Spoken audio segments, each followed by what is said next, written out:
BJ, is there anything you don't do? I'm every woman. It's all it. Last week, while Charles was at Dragon Con, BJ even filled in for him. Next week, I'm not even coming. BJ's got a word.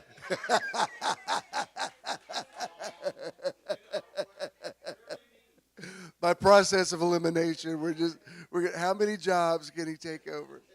Uh, anyway, we got some first timers here today, so welcome you. Please look around, see if there's somebody you haven't met, and say hello to them.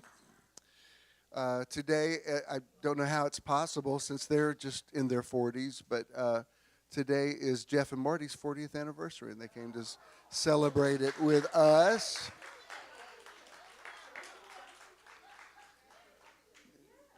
Usually they're scuba diving in Fiji, or at least that's where they say they're going.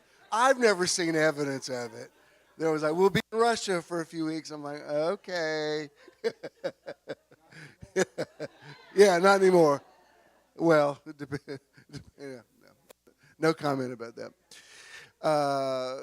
We're always in the presence of God, but sometimes we're more aware of it. So today I want you to come into a place of awareness. God is everywhere. God is in us. But there is a synergy that happens when we come together. Jesus said, where two or more are gathered together in my name, that's where there's a manifestation of the Christ. So something happens when we intentionally come together. And for those of you who are streaming at home, you're with us in spirit. Something happens that we can't get when we're geographically isolated. So there is something to be said for, breathing the same air and being here. And that you were intentional to get in your car and drive over here today. I know for many of you this isn't even your neighborhood, and you came, and so I appreciate that. Speak a blessing over you. Spirit of God, we come into a place of awareness of your presence. Where can we go from your presence, as David said? You know our down sitting and our uprising. There's not a word that we speak that you don't know altogether. If we were to number the thoughts you have toward us, they are more than the sands of the sea. So whatever name we call you, you are our higher power. You are our creator. And we acknowledge that we are here present. We celebrate presence. And even as our sister Chelsea has come to share her gifts with us today, we enter into that presence and welcome something unprecedented to happen here today. We call it done.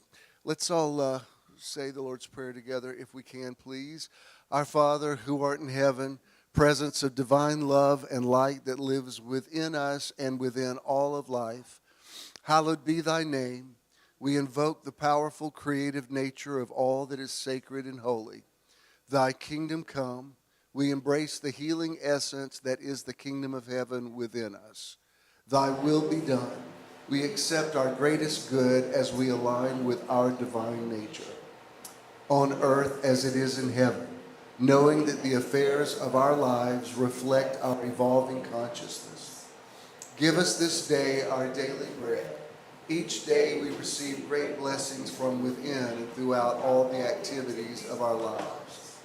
And forgive us our trespasses as we forgive those who trespass against us. We accept the divine nature of all things and all people, including ourselves, as we move away from judgment and toward greater awareness of divine presence. And lead us not into temptation. We shall be vigilant in expressing and experiencing the oneness with all life.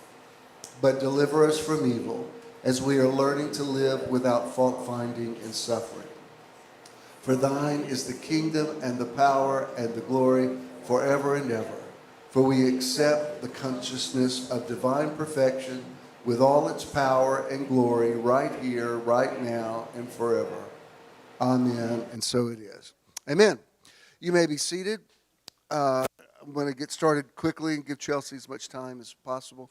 But let me just remind you, we're not doing an outreach this month. Last month we gave to the Red Cross in Hawaii for the Maui fires. We're taking the month off. We will get back to that next month, the next thing that we're going to give to. Honestly, every time I turn on the news, there's so many new disasters. I'm like, pick one. But anyway, also remember that Meditation Weekend number 20, our 20th one, is coming up on October 28th and 29th in Ellijay, Georgia. You know, I love the ones we do on the beach, but these ones we do in the fall are equally amazing. We have a tendency to be inside a little more in the fall, but some of them they've been warm enough to do outside. But anyway, this is going to be really good, and a good group already signed up to go. All you have to do is click on the cover photo on my Facebook page, and all the information is there. Somebody recently said to me, "Why don't you organize it and make it like a thing where you rent a block of rooms?" And I said, "No, that was precisely the point. I wanted everybody just to do their own thing." And the recipe for it has worked these previous 19 times. So, looking forward to that. I think some of you, I know you go to the Movement Church. In case you don't know, Mr. Bo Flanders transitioned this week.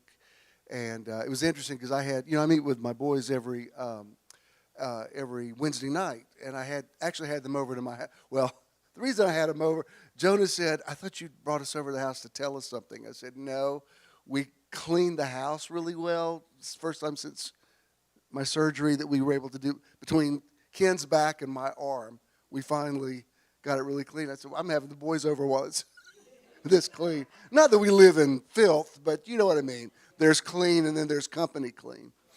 Even for my own family, it's like, no, I got to clean up. But anyway, Judah told me Wednesday night, he said, "Papa told my mom that he was going on September 12th. And he actually beat it by 4 days. He was 90. Some of you may not know this. Mr. Flanders was born on the exact day, April 1st, 1933, that Ken's father was born. It was very interesting. But, hey, y'all, come on in. And I'm not sure, I noticed last night, hey, bud. Hey, Ernie. I'm not sure, Judah said his service was in a couple of weeks, so when I know, I'll let you know.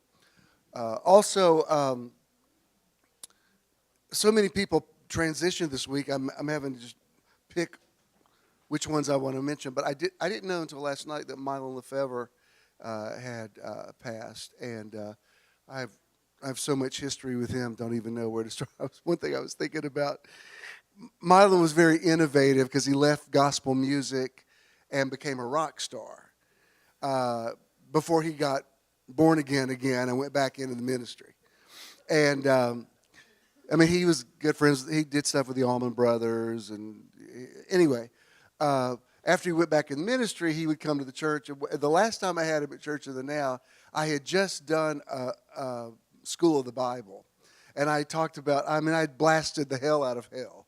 Like, I was like, I'd shown every reason why hell's not literal, whatever. So he's up preaching, and he says, if you don't receive Jesus Christ as your Savior, you're going to be in the lake of fire. And I'm sitting on the stage, and every head in the place turned and looked at me like, "Do you have a response to that?" Well, of course, I'm not gonna say anything to him. It's like, if I give you the platform, you got the mic.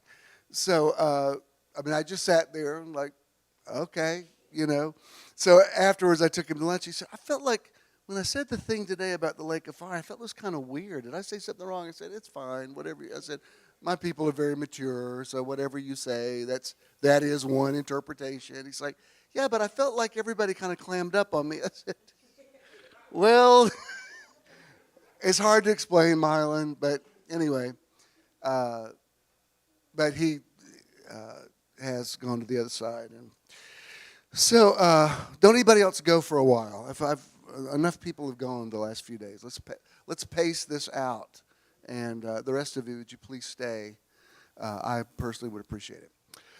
When I first started Metron in 2014, I started the idea of instead of hiring a music person like I had done for the previous 30 years. I wanted just to, every month to be a artist of the month and sort of change it up, and uh, wanted to use all kind of artists, you know, secular and Christian and non-Christian and not, and so musician friend of mine, I think it was Byron that told me about you, and it was December of 2014. That's how long ago it's been. I was able to get in contact with Chelsea, and the first time we had her, we fell in love with her, and we've had her off and on many times as the artist of the month, where she came every Sunday. We haven't been doing that as much since we're in this incarnation, but we like to keep in touch. And a few months back, I noticed that Chelsea's an incredible musician, credible singer and writer and cover artist and guitar player. And if you ever get a chance to see her in that context, it's really, really cool. And she's free to tell you if she's got any gigs coming up. You'll come on in. But I noticed a few months back that she had sort of opened up another chapter of what she does with the sound baths, and I thought that looks really cool. And the first time we had her, since then, I said, "Well, do a little singing and then do that." And then the last, I think, couple of times maybe that we've had you, at least the last time, I said, "No, just do that. I really think we love your singing, but this is really, I want you to be able to focus just on that." So I trust her, whatever she wants to do today, and I know that you will just be in the flow with her. I don't have to do a lot of explanation. We're very much on the page with where she's at, and whether she likes it or not, as I have told her from the beginning, I've always felt paternal toward her because something about her reminds me of my daughter Christina. I don't know what it is. They don't look alike, but there's just something about her that feels daughter-ish. Is that what it is? So whether you like it or not, who's your daddy? And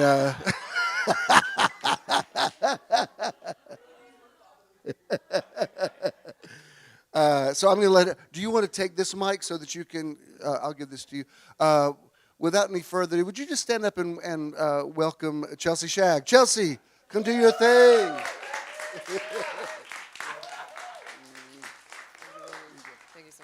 Hello, everybody. You may sit. We're going to be sitting for the next 30 minutes, but we're going to be doing a little work today, y'all. We're going to try something different. Have any of y'all heard of something called toning? We're all kind of, it's something we know we do, but we don't know we do. So let's say I stub my toe, right? And I'm like, ow! That's a form of toning. But I'm going to look at my notes here. I got some notes to share with you. The history of toning starts with the first cry at birth, the at the mother's breast, the ah for satisfaction, and the oh of a groan, the high ee of surprise and delight, wailing, cooing, sounds of connection and self-stimulation. And these vowels bypass the intellectual content of meaning and are purely emotional, basic biological communication of how something feels, how something moves us. These sounds are part of what make us human. And these sounds of ah, oh, ooh, ah, ee are from a deep old part of our brain, from the limbic system. And in Egyptian and Hebrew cultures, vowels are sacred. And the word toning was coined by a woman named Laurel Elizabeth Keyes in her book called Toning in 1973. And she defines it as an ancient method of healing. The idea is simply to restore people to their harmonic pattern. She says, our natural sounds have been repressed for so long that a space needs to be created to explore our voices for an acknowledgement of the parts of ourselves that have been silenced. This approach is allowing and coaxing sounds so that a deeper connection with the soul voice can be made. So I love this work, and I love the idea of doing some toning today. If y'all are open to it, it's all an invitation. If this is something you don't feel like doing right now, you can totally just sit there and listen. But I just want to explain, there are 3 types of toning. There's release, relaxing, and regenerative. So releasing sounding like a siren or a crying baby. So like, ah. Relaxing being like, ah. And then regenerative is holding one note. So it's like, ah. So we're going to practice doing all three today, and we're going to be doing it simultaneously with my sound bowls. So these tones are used as tools. You don't have to do exactly what I'm inviting you to do. If you want to do a different vowel or a different kind of toning, please, whatever your body is saying to you is what should be done, right? So to get the momentum going, I'm going to invite y'all to 5 minutes of breath work. Are y'all open to that? Okay, so as we do the breath work, I'm going to be coming around with my C drum. You can close your eyes and do this, but we'll be doing the breathing for 5 minutes. And then going directly from the breath, you can just stay there, close your eyes. I'm going to start at the C bowl, which is the root note coming from our pelvic bowl, and we'll be moving all the way up our energy centers, our chakras, to help harmonize our body and align ourselves and feel that vibration in our body. So yeah, we'll be doing about 2 minutes of each bowl. And then at the end of it, you guys can just sit there silently while I give you guys about a 10-minute sound bath just to help integrate that work you just did. And then sit in silence, and then I'll bring you back with my voice. How does that sound? Are there any questions? Okay, cool. Yeah, and I've done this with a group before for a full moon ceremony. It brought up in all of us, when we all use our voices together, it really help move energy. So I'm hoping that's what happens today, but you never know. You never know. All righty, any questions? All right, I love how open y'all are. Okay, let's do it. Okay. So the breathing technique will be breathing into the belly, and then the chest, and then releasing out the mouth. So it goes like this. All through the mouth.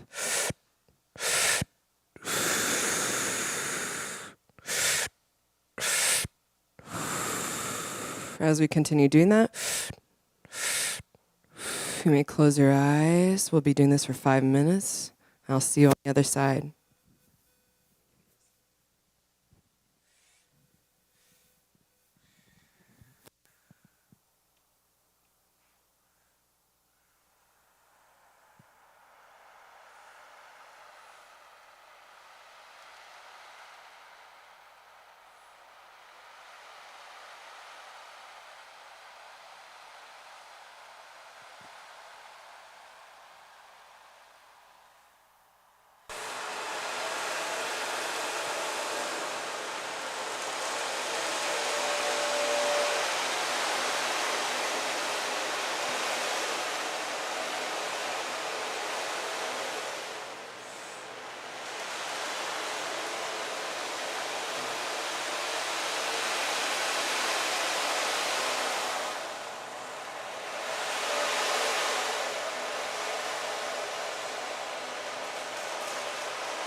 doing amazing. Just a couple more minutes.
Five more deep breaths.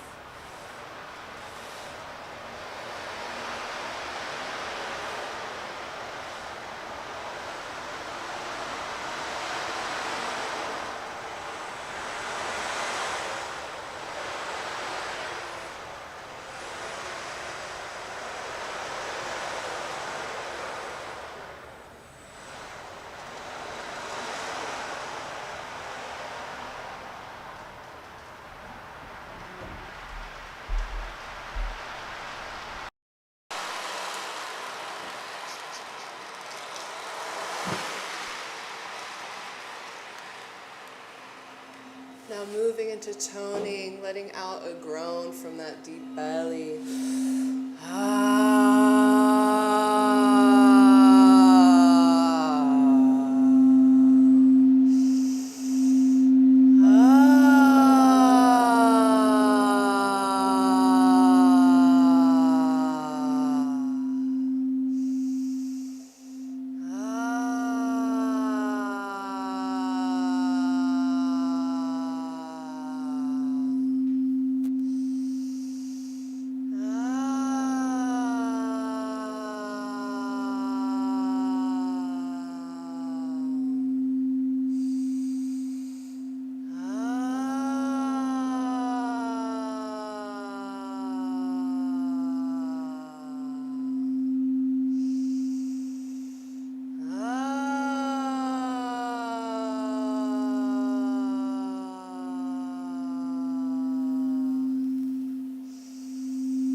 are doing great. This is not easy.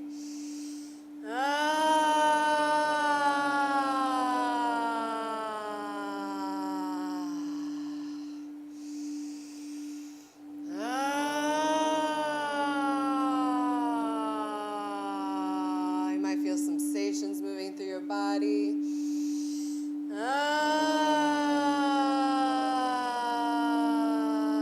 Placing a hand wherever you feel you need that support.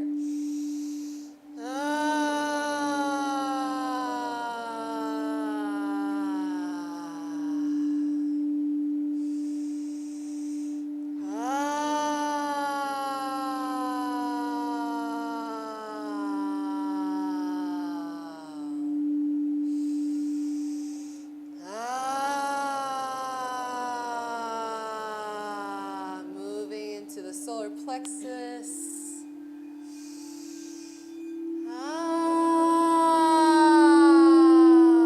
Placing a hand on your belly if that feels good to you.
chest and on the belly. We're just going to take a moment to sit in this for 30 seconds.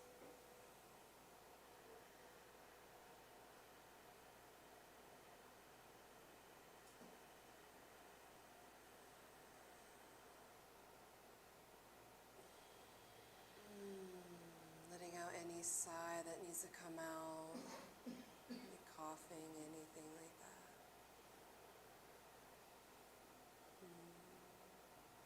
Now you can just relax, integrate. I'll be playing these sound bowls for you for the next 10 minutes. Enjoy.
taking a moment to honor the energy just moved. That was beautiful work you just did.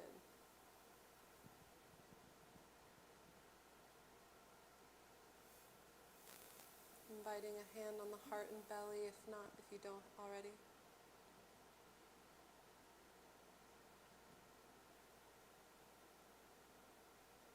Inviting a breath into the belly.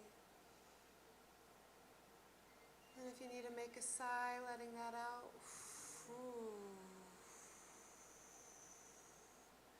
Inviting in some swaying if that feels good to you.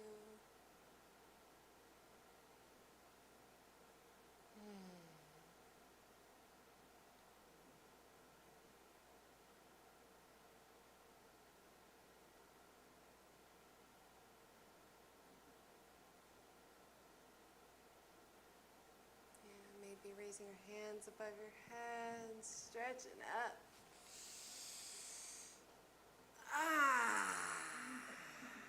Yeah.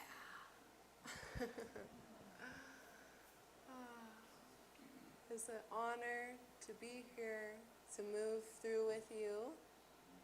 Thank you so much. Thank you. Give yourselves a hug and say thank you for taking care of me. Thank you for taking care of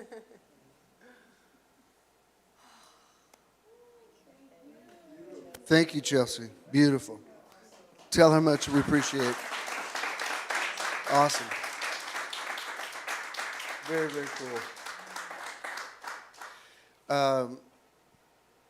I'm struck by, well, first of all, I just wrote a blurb for my Aunt Clarice Polk.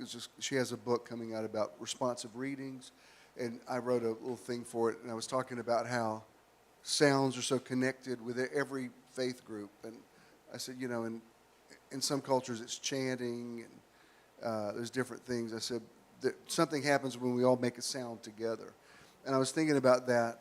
So many things that even when she was talking about energy coming from different chakras, I don't really use the word chakra, but if you'll notice when I'm leading you in affirmations, I just naturally gesture like that. Like, I am peaceful, I am peace, I am. And I was noticing that, that was the same progression. And just so many, when you led everybody in the Om, if you're familiar with Buddhism, that's definitely part of the whole meditative experience.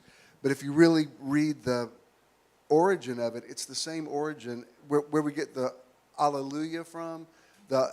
In Hebrew, the word Hallel just means a loud sound that you make. So hallelujah is actually a phrase. It's the Hallel to Jah. And it comes out as hallelujah. But when you're saying the Om, it's that same, it's let there be light. It's out of your belly will flow rivers of living water. It's praying in the Spirit. Some of you that came out of old school churches where they did spirituals, a lot of times people would start with moaning. Remember, sometimes people would start swaying and moaning, and there was something unutterable. There wasn't even a vocabulary for it. It came out in a tone, and so a lot of really powerful things happen. Not the least of which is just relaxing. Just learn, just turning off the noise, putting your phone down, and letting yourself really get into it. And I appreciate the way she takes her time with it and leads you into it. It's really, I don't know if you use the word ministry, but it's like a ministry that you do. So I just ordained you as a minister, just so you know. As your credentials.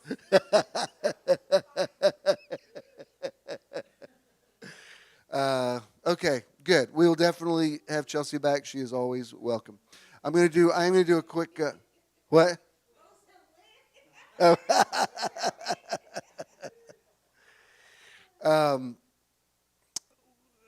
Charles, are we ready for the podcast? Yes. If there is a Charles.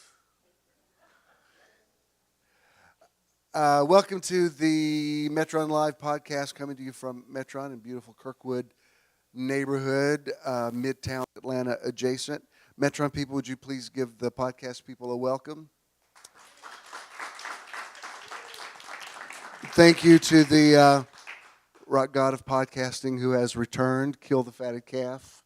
He has returned, and also big thanks to BJ last week. I mean, it was seamless. I was just amazed.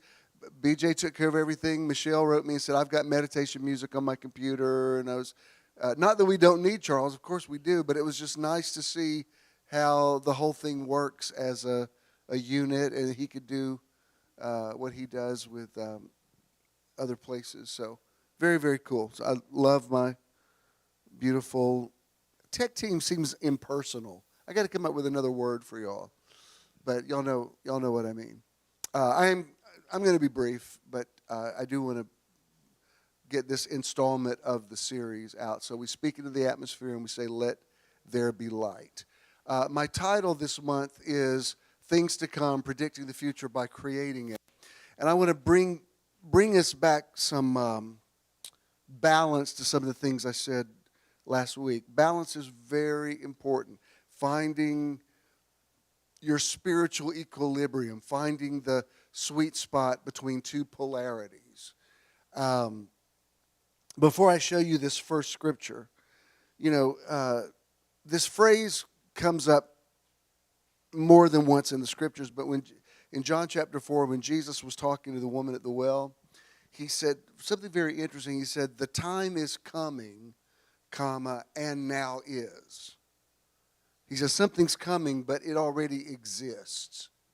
I showed you that scripture out of Ecclesiastes, that in the Amplified Bible it says, "That which is already has been, and that which is to come already has been," so that history repeats itself. And what we want to examine this week or this month, is if we change something in the present that ultimately changes something in the future, how exactly does that work? I don't want to believe that my future is just locked in stone and I'm just carrying out some predestination script agenda that I have no control over. That seems really like a bleak existence to me. I'm fine with believing that there's a higher purpose for my life. I'm fine believing destiny. I'm even fine with believing that I chose to come here, that I chose the life that I'm in. I'm totally good with that concept that we pre-existed before we got here. And on days when you feel really overwhelmed with life, sometimes that can be very empowering to say, well, I must be able to handle this because I signed up for this. I signed up for this life, so I guess I knew what I was getting into. And I don't have all the bugs worked out on that one, because I know there are some things that happen in our life that we're like, there's no way I would have chosen that. So don't you put that evil on me, Ricky Bobby. That's a reference to Talladega Nights when I say that. Sometimes I assume you all know the movies that I refer to. But anyway, having said that, let me show you this first scripture. This is Romans 4:17. I'm looking in the Amplified Classic. This is a phrase, if you ever had any history in the faith movement, you probably heard this phrase a lot, calling those things which are not as though they are. Here's what it says in the Amplified. It says, "As it is written, I have made you the father of many nations. He was appointed our father in the sight of God, in whom he believed, who gives life to the dead and speaks of the non-existent things that he has foretold and promised as if they already existed." If you listen to Dr. Joe Dispenza, he talks a lot about visualizing something that you want to happen in the future and trying to get in touch with the emotion that you would feel that you will feel when that thing manifests. First time I heard him in person, and it's the first time I'd really done meditation before. I wasn't against it. It just wasn't really on my radar screen. And when he said, while you're doing this meditation, visualize something and try to get in touch with the ecstasy that you would feel if that manifested. And, I've read a lot of Bible in my life. So I'm just wired to connect the dots there. So when he says that, I'm like, oh, that's Mark 11:24. That's believe you receive when you pray. I understand. And, he's talking about this prophecy that he gives Abraham and Sarah about how they're going to become the parents to many nations. And he gives it to them after Sarah had already gone through menopause, and how do I say this without being indelicate? Abraham's days as a lover were in the past. Let's just say Abraham and Sarah were good friends at this point. And so God gives them this prophecy that not only is the opposite of their reality, it's nearly like they're being mocked. He changes the name Abram to Abraham, which in English doesn't sound that different. But Abraham means father of many nations. You're calling the guy who's the father of nobody the father of many nations. Like, that's a little, it'd be like calling a homeless person the richest man in the world. It's like, really, is there something a little less dramatic than that? And then Sarai is turned to Sarah, which means young princess. And it's the reference is like to a nubile young woman who has not passed her childbearing years. And so this is what the writer here, this is Paul writing to the Romans, and he says once God said it, he talked of it as if it already existed. And it was 25 years before this manifested. So for a quarter of a century, these people had to be called this name that really mocked them. Like, I'm sure some sarcastic friend of Abraham would have bought cigars and said, you had any kids yet? And, at a certain point, it says that somehow the promise of God sort of reinvigorated Abraham. And so Sarah says to him, well, why don't you just have a baby with my maidservant, Hagar? And, the ultimate, that the reason there's trouble in the Middle East is just because of that. That's where all that came from, Ishmael and Isaac. Anyway, I don't want to get in the weeds on that. The point is here, he says he speaks of the non-existent things as though they already existed.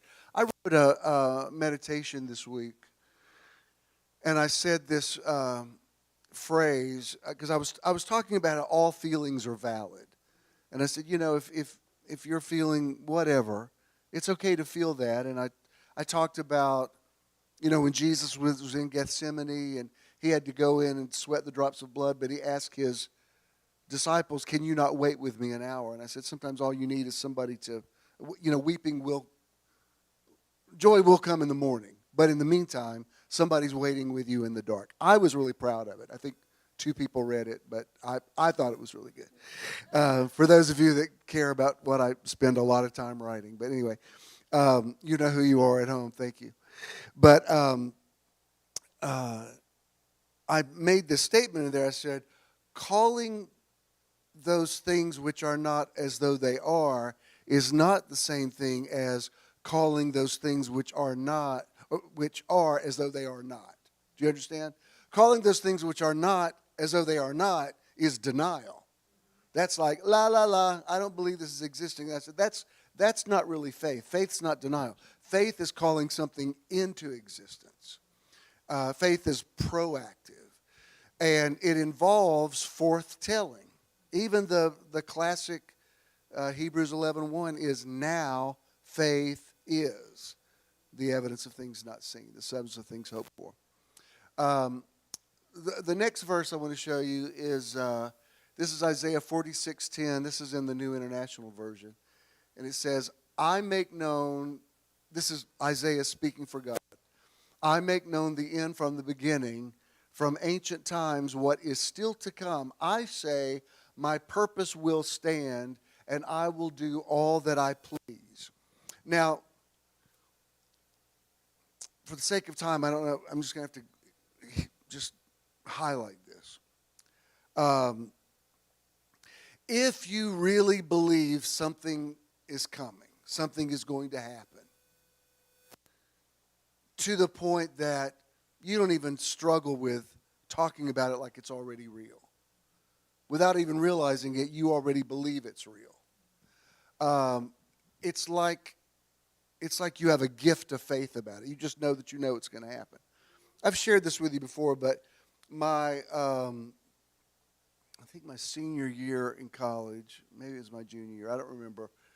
Whatever it was, they had this big thing in Washington, which at this point I wouldn't even be interested in going to something like this because the evangelical church of my youth is unrecognizable now, so I wouldn't be interested in doing that. But they had this big thing called Washington for Jesus, where they had like 1 million believers from all over the country converged upon Washington, and they had like a lot of good music. And I'd never been to Washington, D.C., and I was reading about it. Now, this is when I'm in college. This is right before final exams. I don't have enough money to, go to the drugstore and get my, shaving and razors. That was, some of you remember when it was like that. You had X amount of dollars every week, and I'm like, I already spent that early in the week, and I need to go buy some stuff. And you learn all these things like putting water in the shampoo to kind of stretch it out, and maybe I can get a couple more days out of this. And let's just say the idea of leaving, I went to school in Florida, leaving college, buying airfare, skipping final exams, flying to Washington, D.C., and getting lodging, you might as well have said, would you like to fly to Jupiter? That's how just completely impossible that was. But I was reading about this Washington for Jesus, and it just came up. She kept mentioning sound coming out of your belly. It didn't come from my brain. I was reading, and I just said, I'm going to that. I'm totally going to that. I didn't know how I was going to it, but I'm going to that. And I remember, I don't know if Howie's watching today. He's in Nova Scotia right now, but I don't even know if he remembers this. But I told him, I said, I'm going to Washington for Jesus. He said, when is it? I said, like next week. How are you got final exams? I said, I don't know. I'm just totally going. I didn't even tell my parents because I don't think they would have been happy with the idea. And just from that decision, like this series of things happened like within 48 hours. Like out of the clear blue, this church invited me to come speak for them. I went there and spoke. I was surprised what they paid me. My honorarium was exactly what I needed for airfare. I go talk to my professors. I think if it had been anything besides Washington for Jesus, I think they would have said no. But I said, is there any way I can take this either before or after? I really feel like I want to go to this thing. And surprisingly, they all said, yeah, we can work that out. Like it's just, the planets just lined up in a few hours. And the next thing I knew, I'm on a plane. Like my friends were like, we didn't even think you were serious. I said, I just knew I was going to this. It wasn't like it was on some bucket list. One of these days I want to go. It was just something about catching the energy of it. That moment I'm reading, I'm like, oh, I'm totally going to this. I was so resolute about it that I didn't even worry about how I was going to do it. Do you understand? If you start immediately thinking, all right, I could do this, you're not going. That's heaven. That's a plan. That's a bucket list. That's one of these days we'll go to Washington. This was like, oh, when is this thing? 4 days from now? I'm going to. I mean, like it was nearly like, I don't want to over-spiritualize it, but it's like I went into a trance-like state. I was just like, I know I'm going to this thing. I don't know how. Can I talk to my professor? Hey, I'm going to Washington for Jesus. You are? When is it? Day after tomorrow. You know it's the day of our exam? Yes. And my professors were typically not team players. I mean, they usually would say, you need to stay here and take your exams. And it was kind of like, remember like on Bewitched when Endora would be floating in Darren Stevens' office and they, you'd hear bring and they go, yes, Stevens, we will give you the account. They don't know how it happened. It's like all my professors were just like, yes, you are going to it. And next thing I know, I'm like driving to the Tampa airport. Can I get a ride? I'm flying. I mean, like in a few hours, and I remember this is back when some of you have no idea who I'm talking about. Some of you remember in the 70s, the Imperials, you'll know. Well, I loved Russ Taff. I loved him. He was like, ugh, he didn't even want to know how much I loved him. And I get somehow, I can't even remember now because this is like 1978. But like, I guess I got a cab from the airport. I don't even remember. I get out of the cab. I'm walking and there's like people everywhere. And Russ Taff walks right by me. And I'm like, hey, Russ, how you doing? It was nearly like a dreamlike state. Like, did I really just pull this off? Like, how am I here? And you can't be that way about everything. And I don't know why. It just caught, I just spoke of the non-existent things as though they already existed. It wasn't like I said, I'd like to go. I was just like, I'm going to that. And there's been other things. There's things that have happened, like something I wanted to see in New York or something that I was like, oh, I'm not even double-minded, but like I'm going to that. So what he says here is that's the way God is. He speaks of the thing. He declares the end from the beginning. I was talking to the boys about this Wednesday night. Judah and some friends of his went to Florida during the hurricane they just had. And I texted him because they were going to Panama City, and there was a guy standing on Panama City Beach on the news saying, this is going to hit here in a few hours. Y'all were in Pensacola, weren't you? Huh? Miami. Oh, okay. He said, it's going to hit here, and he basically said it's going to wipe out Panama City. So I texted Judah. I said, I'm not trying to be fearful. I'm assuming you've seen this on the news. This is what they're saying. He's like, I know, but I think we're going to go.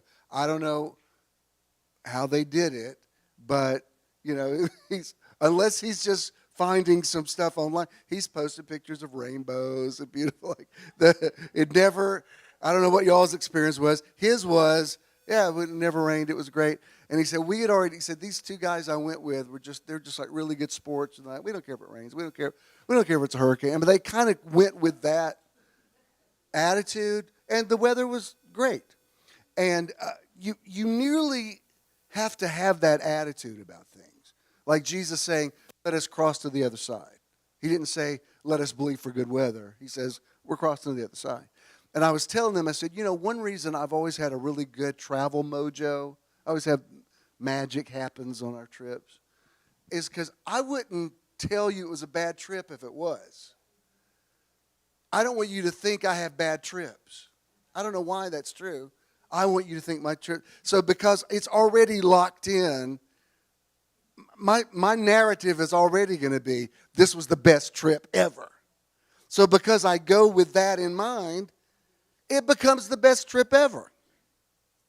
I don't want to get in all my anecdotes I've told so many times, but this one, I will tell you all the details. But this one year, a few years ago, we kind of got in the wrong reality with Ken and I were going to New York, and it wasn't going the way it normally does. We missed our flight. There wasn't another flight that day. I had to pay extra to get another, 2 other tickets that we weren't planning for. The cab driver took us to the wrong hotel. It was just like, this isn't working right. This isn't like. So I go into the hotel. I told the cab driver, I said, just let me out here. I know where the place is. I'm just going to walk there. I go there, place we've stayed before, can't find our reservation. When you're ready to check in, and they just keep clicking that little keyboard. You're like, is there a problem? And she's like, I'm sorry, Mr. Swiley, we just can't find you. And that's always, when they call me Swiley, I'm like, this ain't going to go well. So I probably put too much emphasis on it, but typically I think, this ain't going to work. And, the guy just keeps standing. No, it's a woman. She keeps standing there looking and looking until now it's becoming awkward. I mean, I made this reservation 2 or 3 months ago. And it was like, y'all are spiritual enough to understand this. It was like 2 realities warring with one another. it's like I felt myself being pulled into this like horrible reality. And like with everything in me, I wasn't even praying. I was just like, I was just, I don't know how to say I was sending out energy, but I was like, I am pulling you into my reality. And all of a sudden, I was like, this is going to work. She goes, oh, they put the first letter of your last name, whatever it was, they typed it in wrong. She goes, oh, here it is. And she says, you know what? I said, what? She said, because you've had to stand here so long, I'm going to upgrade you to a much, you're going to have a Times Square view, because I hadn't asked for that, because it was considerably more. And then I was like, we're in the right reality. And for the rest of that trip, it was just like, everywhere you go, you get the best seat, the best, whatever. But I wouldn't have told you it was horrible if it had been horrible. I'm not going to come back and say, we had the worst trip ever. So I'm already just naturally inclined to declare the end from the beginning. Okay? Third scripture I want to show you. This is...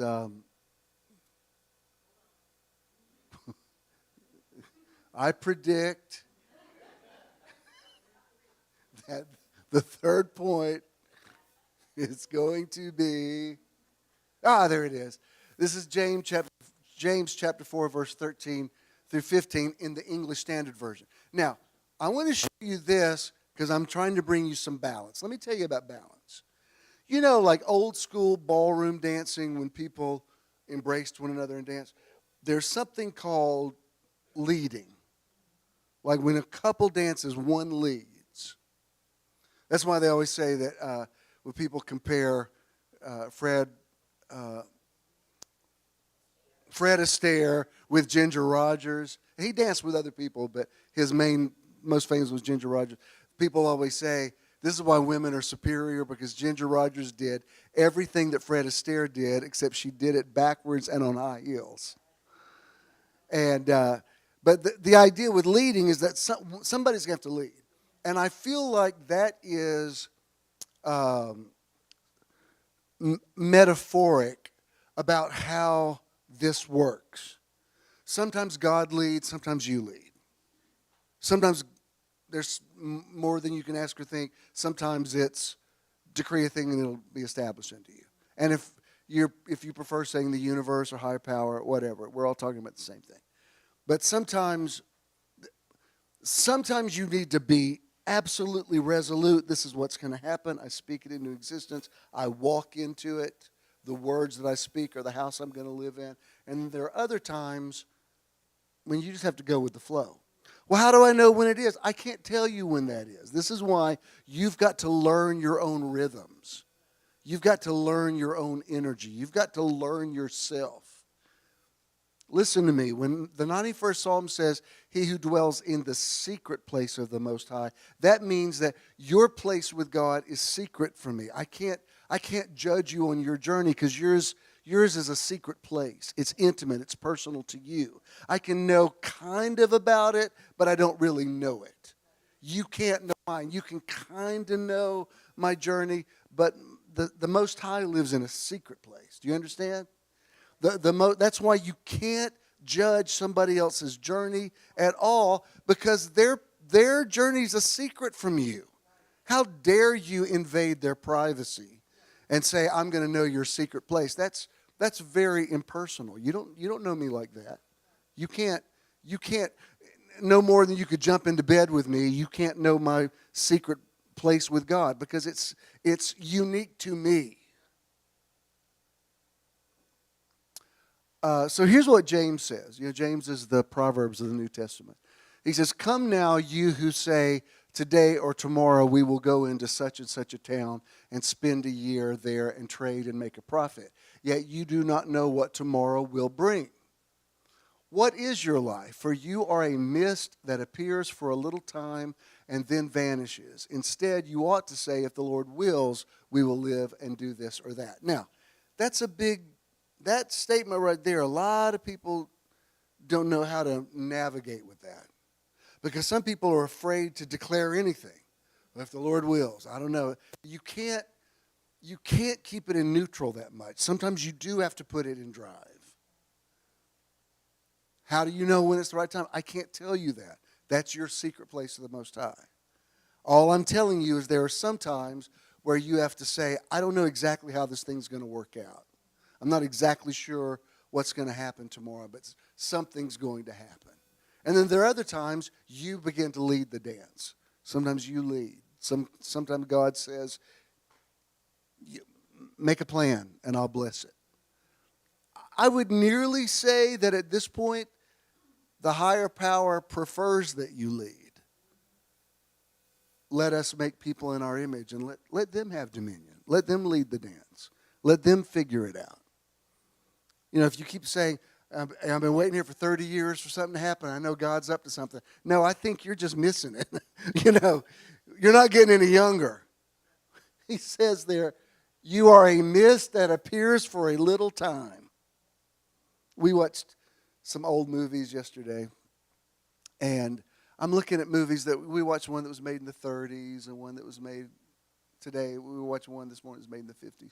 And I thought, everybody that worked on this movie, all of them are gone now. Like they were here for a minute, and they're not here now. And so you have to keep in touch with the brevity of life. You've just, you know how I've compared it. Some of y'all that grew up in the 70s, 60s and 70s, Saturdays. Kids today have no idea what a Saturday used to be. Saturday cartoons, instead of watching cartoons in your pajamas, eating crummy cereals, and you watch all the cartoons, and then Tarzan would come on. I know Tarzan's politically incorrect, but I love Tarzan. And then American Bandstand, and then Soul Train Jesus.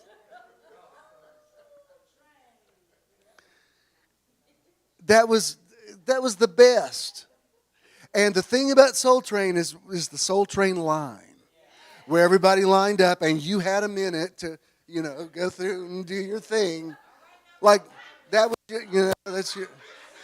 that was your thing. That's your little moment to do your thing. And then you're out of there and the next couple comes twirling through.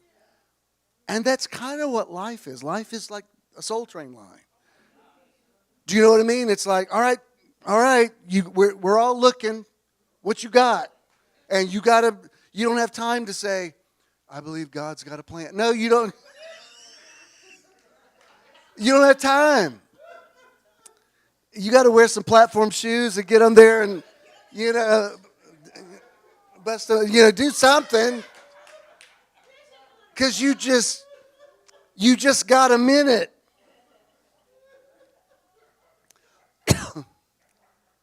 That's the meaning, the Latin carpe diem. It seize the day. You have a minute to do something. Figure it out. And if the whole thing is like, one of these days God's going to do something, like the credits are already running.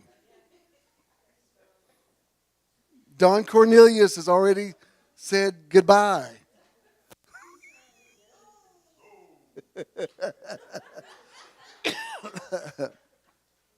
But do you understand what I'm saying? That's why you can't be, dare I say it this way, you can't be afraid to be God. Hear what I'm saying. Why would God say to Moses, you will be God to Pharaoh?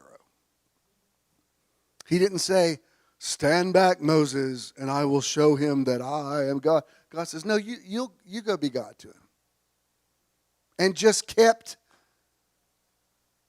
coming up with more and more plagues. Like, it's like God's going, I know we already did frogs and locusts, but I am just loving what you're doing to Pharaoh right now. Let me just do a couple more. Like, seriously, I think we've made our point now. No. I want you to be God to Pharaoh. Well, didn't it show the glory of God? It really showed the glory of Moses. See, some of y'all aren't ready for that yet. Like, oh no, I could never be. That's why you're here. But I'm so full of sin. So Jesus comes and says, all right, here, We go to the cross. Okay. Sin's taken care of. Now, it is finished. Now, here's your purpose. This is what we made you for, to have dominion. So now, Jesus says, it's necessary that I go away, because as long as I'm here, you're going to be around me going, God's got a plan. He's like, no, I'm going to leave now so you can get a plan. But I don't know if I'm doing the right. No, this is why. Here, all right, I'm going to send you the Holy Spirit, or I'm going to come as the Holy Spirit, lead you into all the truth. But at some point, you got to make some decisions. You got to be declarative. Now, I know it's good, right?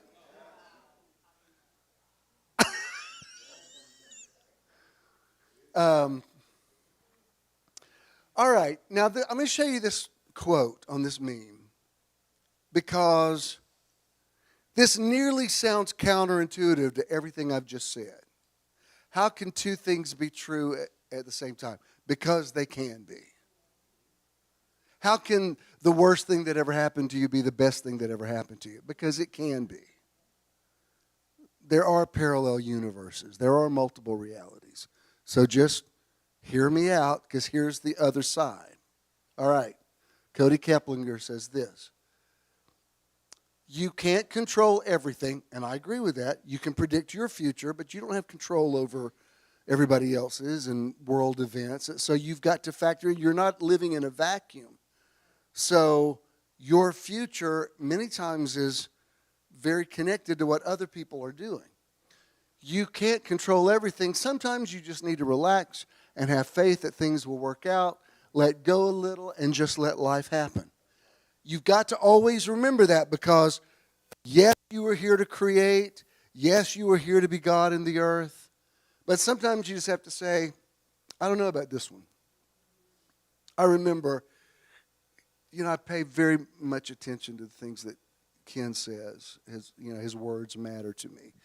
And I remember 2 or 3 years ago when he had gallbladder surgery, and I mean, like a couple of nights before we went on this meditation thing, he was like on the floor, doubled over in pain, waiting for his surgery.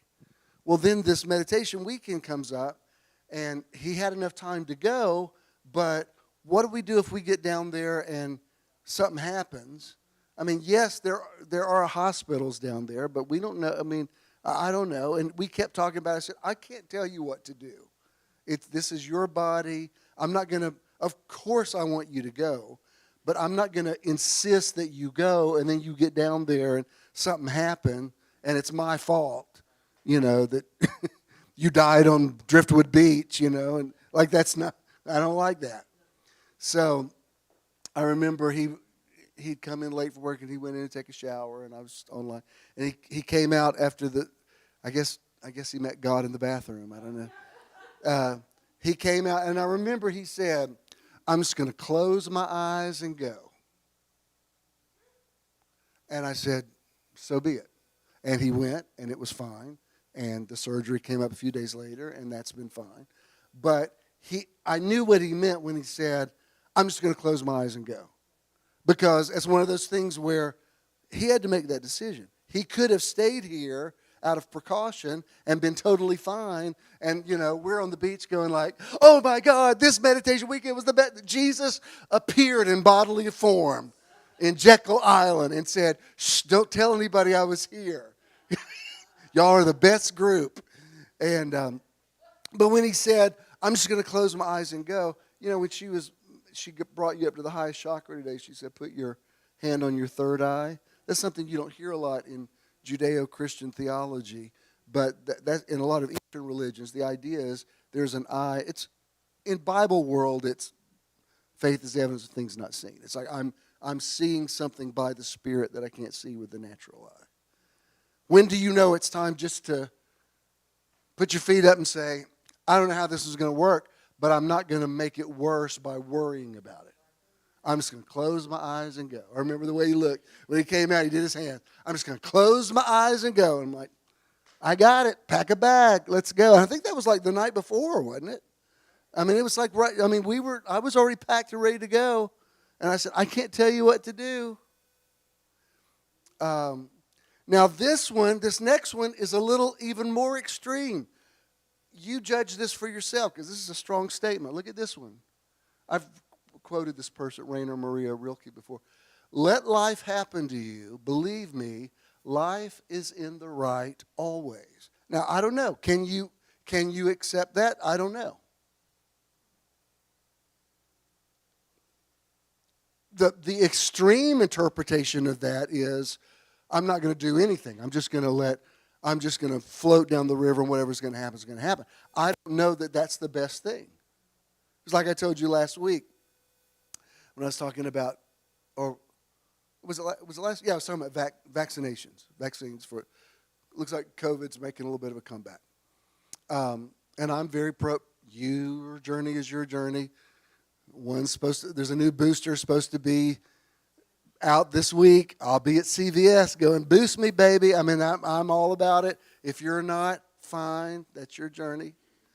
What I do think is stupid is people who say, well, I'm not getting vaccinated because I just believe when it's your time to go, it's your time to go. There's nothing you can do about it. If that's true, you wouldn't do anything to help. You would just walk out in traffic and go, if it's not my time to go, la, la, la, nothing, Of course, that's insane. Do you wear seatbelts? Do you lock your door at night? Do you have smoke detectors? I mean, if that were the case, you'd never even go to the doctor. Yeah, I'm bleeding out, but I just think when it's your time to go, it's your time to go. Well, I can tell you, it's about your time to go. You're about a half pint away from your time to go. I predict. I'm standing in front of that 18-wheeler. I just think when it's your time to go, it's your time. Well, I predict it's about to be your time. Maybe you've watched too many Roadrunner cartoons, but, once that thing runs over you and flattens you out in the desert, you're not bouncing back in the next frame. So you sure you want to go with whatever's going to happen is going to happen, la, la, la. No, that's ridiculous. However, there are times when you just need to say, all right, I'm going to yield to what is happening. I'm going to embrace what is. And I'm going to believe that life knows. I'm all for people pulling through and, not dying prematurely or whatever, but sometimes it doesn't work out that way. Sometimes someone is tired of fighting physically.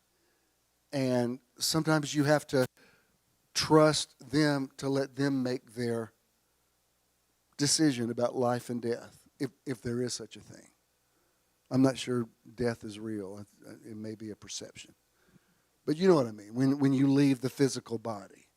You can say, oh, no, I want you to stay. Or you could say, whatever you do, I respect.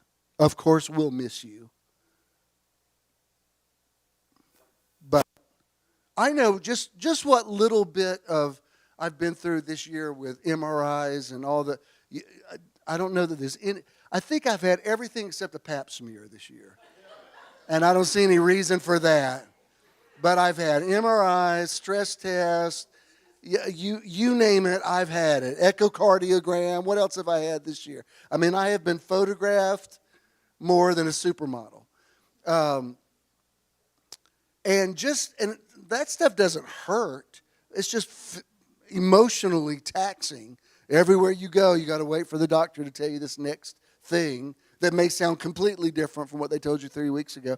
And when I've been doing that, I think, man, people that really have life-threatening stuff, that they're in pain, I can see why they just say, I'm out. Because it's a lot. I mean, it really, really is. And I'm not giving anybody permission to throw in the towel prematurely, but sometimes you just have to say, if you're ready to go, I'll meet you on the other side. Because that's not me fighting that fight in your body. And there comes a time where you just say, I don't want to fight like this. That's why even with Mr. Bo, my ex-father-in-law, I wrote something about him this week. It's absolutely true. I never heard him say anything negative. I've never heard anybody say anything negative about him. He's just decent, good man, sweet man. And I think, well, he fought a good fight. He kept the faith. He said, I'm going by September 12th, and then he kept his word. I mean, I'm not crying about it. I'm like, wow, that's pretty amazing. I saw him at Shannon's service a few weeks ago, and I said, bye, Mr. Bose, good to see you. And I remember thinking, this will be the last time you see him on this side. So, I wasn't totally shocked. But I thought, well, he actually said to Debbie, I want to be free. And, when your body, that's why I told you all this. I've amended my confession. All these years I said, I'm living out my 120 years. And recently I thought, you know what, you might better amend that and say, as long as I'm healthy and in my right mind and know who you are, then I want to stay at 120. But if that's not an option, let's go and see what's next. I don't want to speak it into existence. And I'm, the last 40 years of my life, somebody's got to change my diaper, and I don't know who they are. Let me tell you, I already been through that with my dad, and with every diaper I changed, I'm like, I don't want this to happen with my kids. Do not. And that I also had to slow it down when they said, you have an aneurysm, and you could go like that. I'm like, okay, I didn't want to go that fast. I kept saying to my kids, I don't want to stay a long time. Well, I want to stay long enough to text y'all. I'm on the way to the emergency room. Like, can I find somewhere? Did I speak into existence the quickest way to get out of here? This morning I was taking my Super Beats gummy. I'm like, the aneurysm is shrinking because I'm like, I'm not ready to go yet. I just got a new shoulder. I'd like to try it out for a little while. If I thought I was checking out next week, I wouldn't have done this. Anyway, let me wrap this up. Y'all still with me? All right. This is, what is this? Oh, this is a quote. Buckminster Fuller, many of you know who he was. He was a futurist. He said this, you never change things by fighting the existing reality. To change something, build a new model that makes the existing model obsolete. The reason I included this is if you keep creating your future out of your past, you're just going to keep going around Sinai for 40 years. That's why you have to acknowledge the things you've been through, but also say, okay, that was then, this is now. I've got to start creating something different with new information. Or otherwise, all I'm doing is reinforcing a stronghold. Like, that happens. It's like a terrible thing happens, so you talk about the terrible thing, and talking about the terrible thing makes more terrible things happen. So you're just caught in a loop. So at some point you have to say, yes, terrible thing happened, but I'm believing something's going to change now, and I'm creating a new reality. And then I'm going to finish with this. Anton St. Martin, it's a very simple quote, but I like it. It says, your future is not tomorrow. The future is what you are creating today.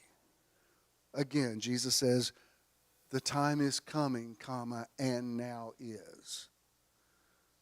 That which is to come already has been, so that history repeats itself. But you can alter history. History doesn't have to repeat itself.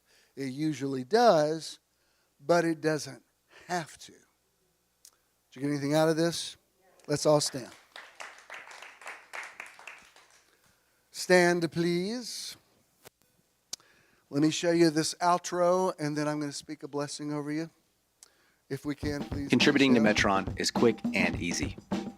You can give anytime using any smartphone. Text the amount you would like to donate to 404-620-5044. You will then receive a notification that you successfully completed your donation. You may also visit bishonthennow.com and click the support tab to give there as well. When you contribute to Metron, you're also donating to the charity or organization of the month. Thank you for your investment into Metron. If you have a check, make the JESM. You just give it to Colonel.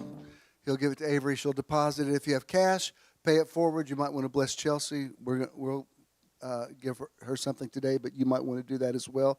Chelsea, it was fantastic. You're amazing and original and unique. I speak over your present and over your future. You have the mind of Christ. You have the Spirit of truth that leads you into truth. You are not afraid to make decisions. You let your yes be yes and your no be no. You are not irresolute. You do not halt between two opinions. You are secure. You are confident. You are knowledgeable. You are wise. You are a sage and a seer. And you harness the power of the Holy Spirit to create your best future. I decree that your best days are now, and your best days are also ahead of you. With long life, he satisfies you and shows you his salvation. You are blessed when you come in, and you are blessed when you go out. And you wake up tomorrow saying, this is the day the Lord has enabled me to make. I will rejoice and be glad in it. God bless you. Go in peace. See you next Sunday.